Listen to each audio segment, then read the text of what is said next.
Is Solomon Thomas the biggest mistake the 49ers have ever made? Why, Grant? Why? I'll tell you why. Because look, I feel like Solomon Thomas's badness has been understated in the Bay Area. And there are reasons. He's gone through hell. He has a very tragic story. It's not his fault that he got drafted high. He's nice. He means well. He's a hard worker. It's not like he's Marcus Russell or something. He really tried. And I feel like a lot of people are like, you know what, Solomon, we're going to go easy on you. I'm sorry. It's the NFL. You were the third pick. Let's call it how it is. The dude's made 20-something million from the Niners. He's cool. He can live with the embarrassment of being a bust. Is he the biggest mistake the Niners have ever made?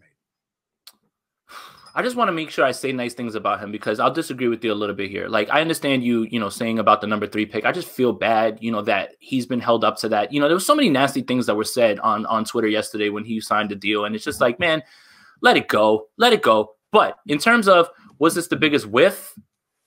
When you look at that draft class, they could have literally taken almost anybody after his pick and had a much more significant impact.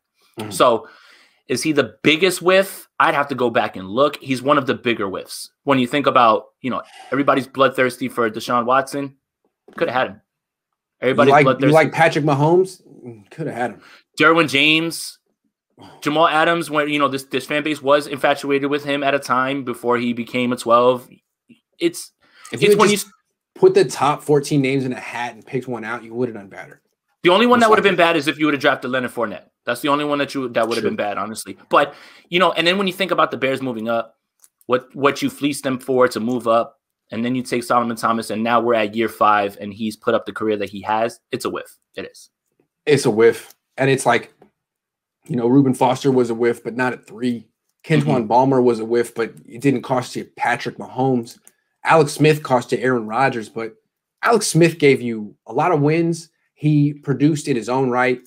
Nothing to be ashamed about with Alex Smith. It's just that you could have had Aaron Rodgers. It's like doing that again, but instead of getting Alex Smith, you get Solomon Thomas, who meant well, but geez, he really didn't have a role on this team and wasn't as good as Contavious Street, Kevin Givens, DJ Jones. One more thing, and I don't want to make excuses for the guy, but I just didn't like how they never played him in his position. If you're an outside cornerback and they move you to slot and then you start to struggle, you shouldn't be upset. That's not his position. He should have been rushing inside and things like that. And it's just we could talk all day about the things that they should have done, how this should have played out.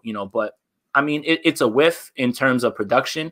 But I just feel bad for the guy because he's taken a lot of heat, man, from this fan base, and it's just like, hey, look.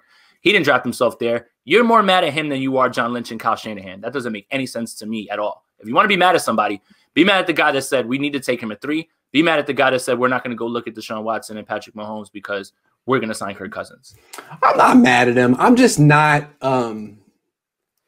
worried about the feelings of a dude who's made about $25 million in the NFL and just got another $5 million contract. Like, dude, that just comes with it. Sorry. You got paid. I know it was tough emotionally to be the number 3 pick, but it also lines your pockets in a way that you probably didn't earn. And the other thing is, the number 3 pick. It's revisionist history on our part to be like, oh man, he was garbage. Why did you? Everybody loved the pick when it happened.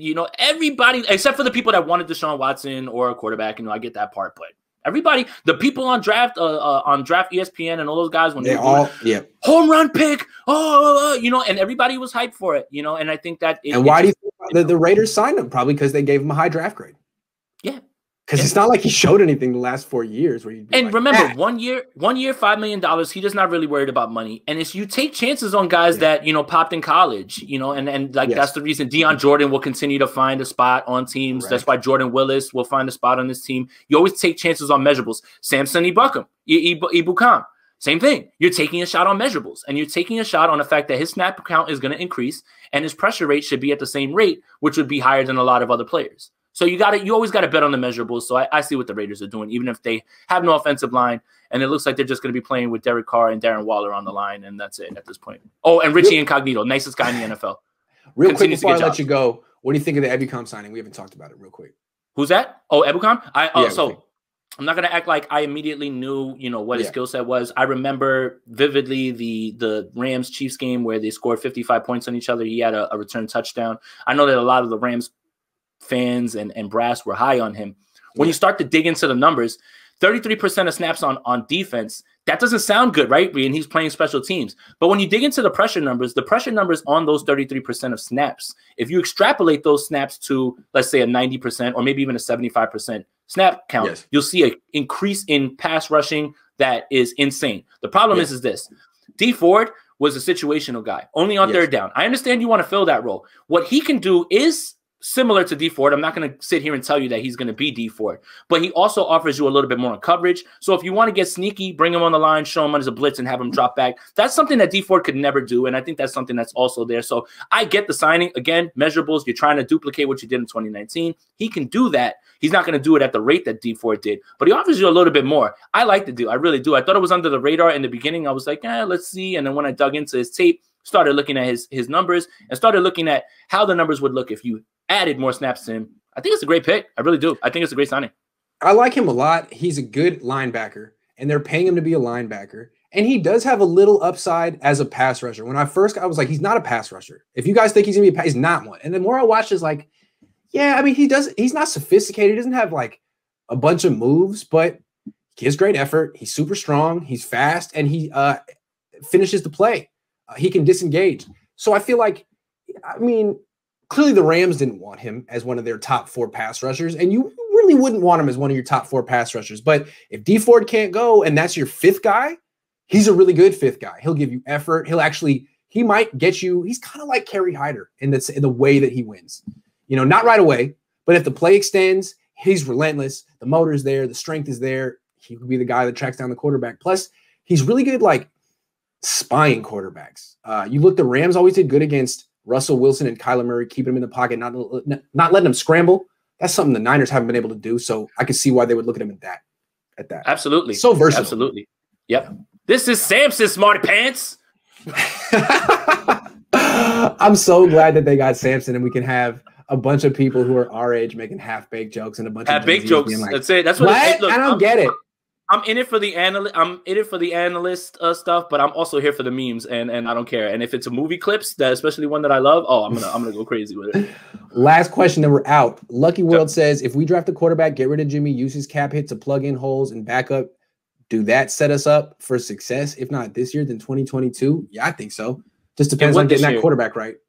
It would this year because then, well, here's the thing. If you cut him before, now you kind of tip your hand on what you're trying to do in the draft, and now you come off desperate. But let's just say you land one of those quarterbacks and they have to start day one. I know not everybody's in love with that, but you're able now to use that money and fill in some major holes and really build this roster around a guy. There's no team that's more dangerous than having a quarterback that is on the wage scale of a rookie with an elite roster around it. It's the most dangerous team in the league. That's the one you always want to be afraid of. And that's what I was afraid of. So you're trying to build. And that's what I was afraid of in the beginning with Arizona. But then I found out Cliff Kingsbury is terrible at his job. So I'm not really as worried. I don't care who they sign. They could bring AJ Green, Larry Fitzgerald, Randy Moss. I bring them all. I don't care. He has no idea what he's doing. I'm not worried about Arizona. They're not good. One of the things I like about the Patriots is that they basically have followed that blueprint, but they don't have an inexperienced quarterback. They have a guy in his 30s who's been there. It's interesting. Last one. What does it say about the Niners and Bears franchises when the Bears move up 1 pick to draft Trubisky and the Niners draft Thomas 3 and neither one is no longer on the team? I think it says a lot. It says swing and a miss. Yeah. Now the Niners have come a long way since then. I guess they've improved, but Bears are poverty. And the Niners got to get this right or else people are going to start saying, hey, wait a second, you guys are terrible at drafting.